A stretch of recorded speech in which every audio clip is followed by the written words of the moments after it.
So first of all, again, thank you for joining me. And the 3 cards I pulled are for your environment, what's underneath the surface, your subconscious, and the outcome card.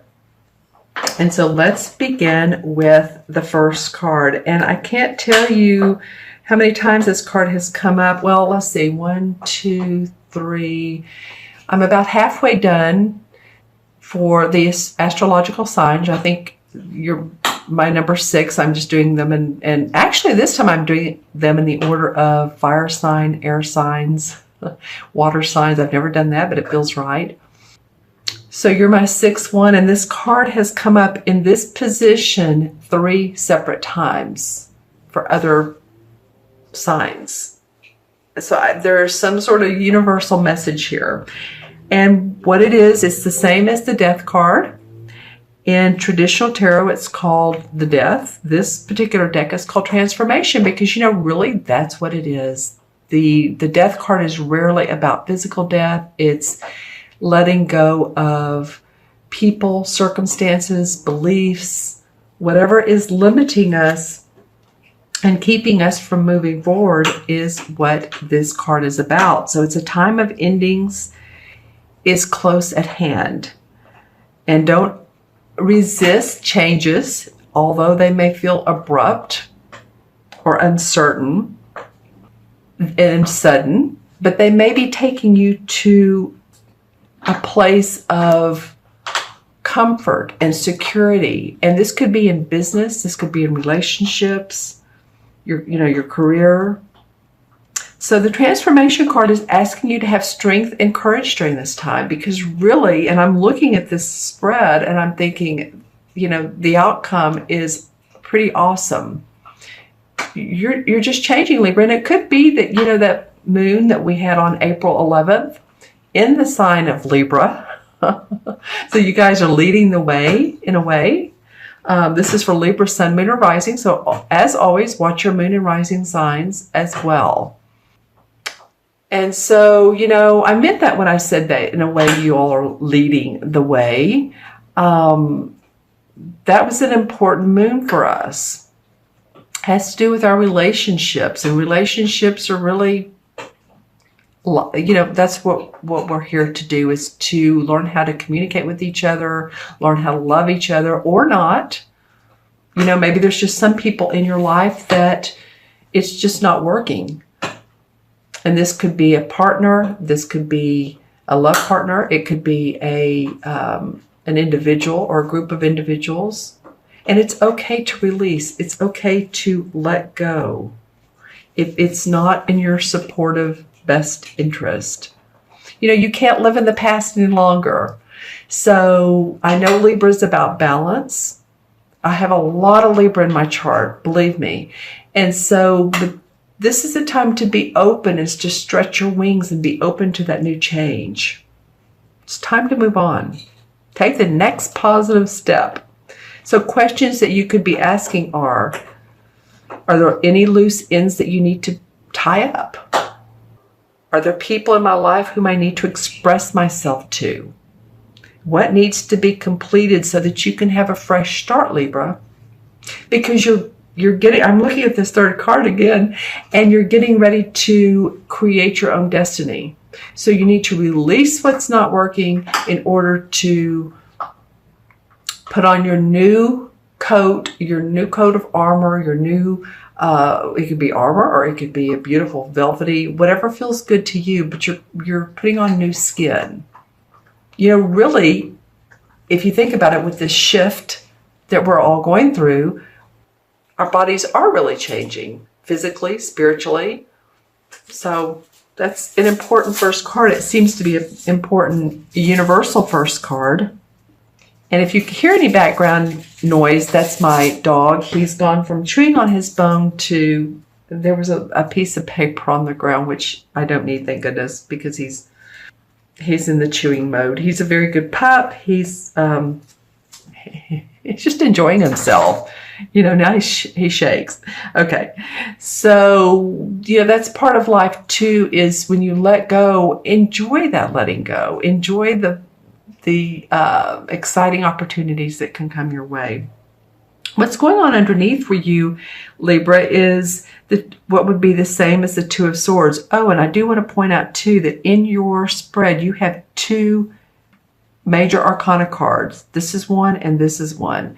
So the universe really is speaking loud and clear to you about lessons, spiritual lessons and teachings, and paying attention to the universe and divine timing and your soul growth. All right. Those two major arcana. One sign had all three of them. It was, I think it might have been Aquarius. But anyway, I'm just saying these are important. Both, well, they're all important, but in your spread.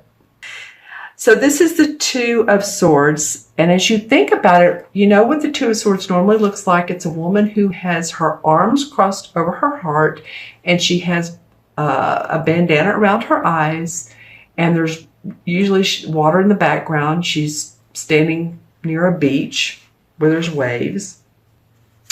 And it's normally indicates the inability to move forward, self-doubt, indecisiveness. And this can be with a person, a group, or whatever situation's going on in your present life.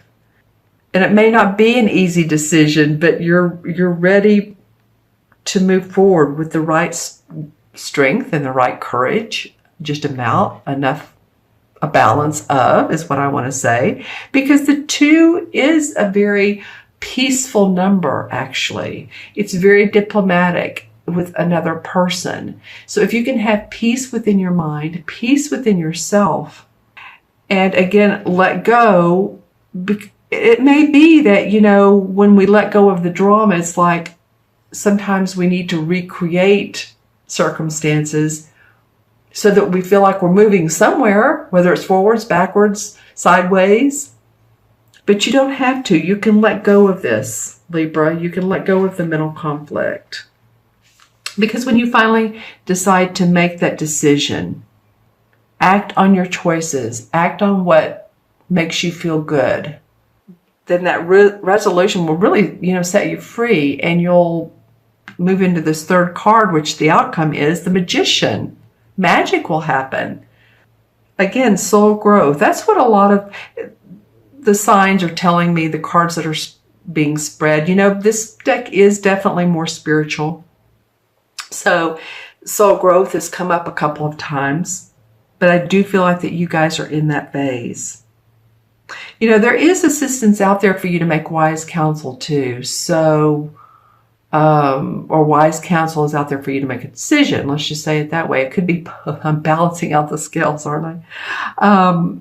If you need to speak to someone, or, when you look at this card, it's very interesting. There's two eyes here, and then there's one that's showing here.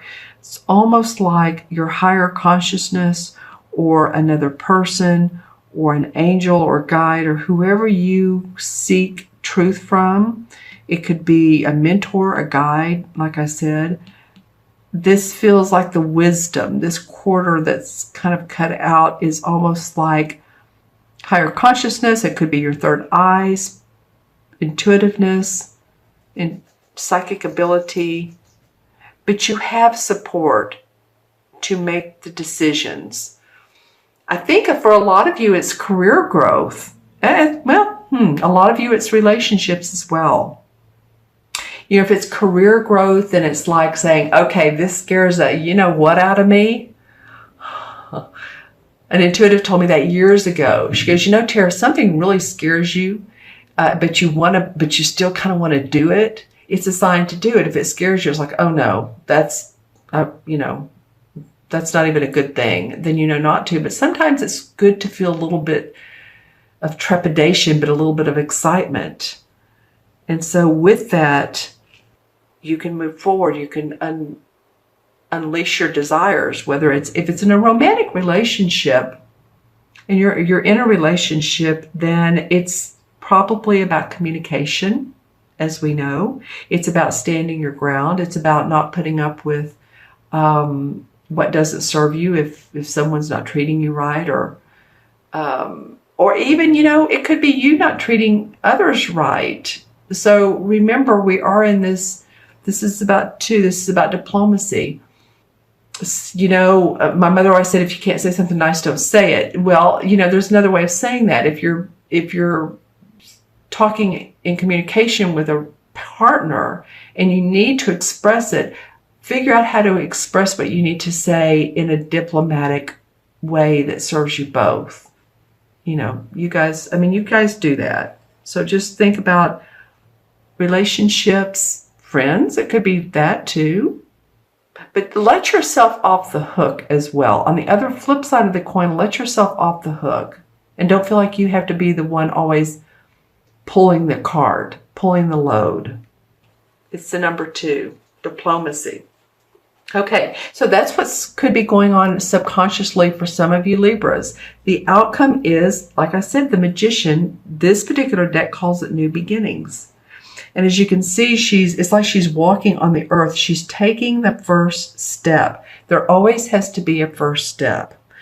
So, you know, you started with the outcome of releasing what you don't need, little bit of needing to take off the blinders and see what really is out there. See how beautiful this particular square is? I don't mean to go back to this card, but it's very intricate in its drawings, and it's really nice here. But when he sees the true vision, his true vision, there's all kinds of opportunities for growth. This reminds me of a tree that's growing.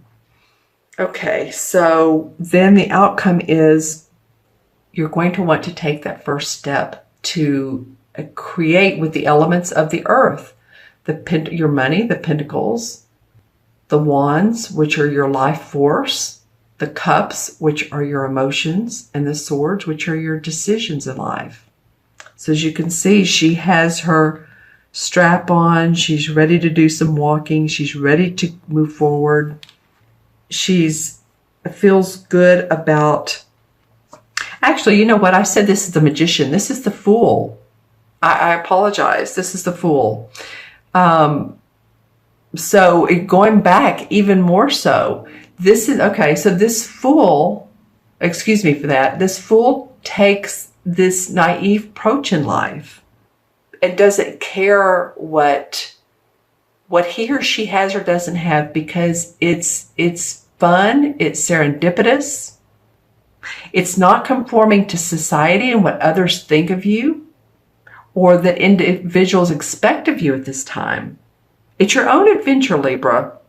So, you know, while I was talking about this Magician, I do feel like it is restoring your life, creating your own destiny. And I think you do that by starting off with your own inner guidance, your own wisdom, and belief in yourself, and tapping into that and just letting things fly, letting things go, as far as not feeling locked down, feeling blocked, just being open to the adventures in life. Like an innocent child. You know, give yourself permission to play, to love, to laugh. Above all, you know, I found lately that, well, I'm in a 3-month numerologically, so 3 is about fun, expression, laugh. But I found, you know, just this month, as I have before in life, but it's come back to me, that laughing and just getting a kick out of life is so much easier to approach than taking everything so seriously and watching the news and getting bogged down in those situations. So your outcome is that this is brand new for you guys. You're creating a destiny in an adventurous way. You may not know where you're going exactly, but it's beginning in May for you. All right? It is beginning in May.